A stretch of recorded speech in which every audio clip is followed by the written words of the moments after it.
мойынға алқа тағу қалай пайда болды?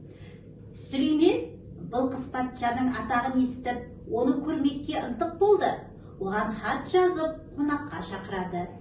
Хатты Бәбісекке беріп, Бәбісек кәдімгі көкек құсы. Мұны Былқыс патшаға жеткіз деп бұйырды. Бәбісек хатты тұмсығымен тістеп, Саба еліне қарай ұшып кетті. Ханшаның ордасына кірсе, ол ұйықтап жатыр екен. Бәбісек түндіктен кіріп, хатты оның бас жағына қойды. Қыз оянбады.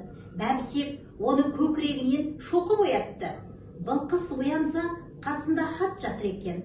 Хатты ашып оқып, Сүлеймен патшаның шақыруын қабыл алады.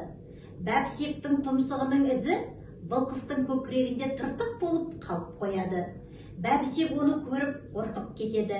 Я Алла, мен Былқысты оятпақшы болып, оның көкірегін жаралап алдым.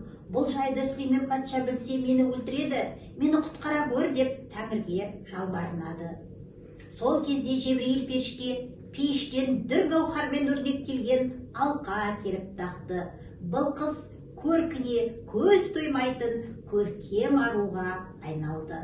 Сарайдағы қыз-келіншектер оның алқасын көріп есінен танды. Олар да ханшайымына еліктеп, асыл тастардан алқа жасатып, мойындарына тағуды әдетке айналдырды. Содан бастап әйелдердің алқа тағуы сәнге айналыпты деседі.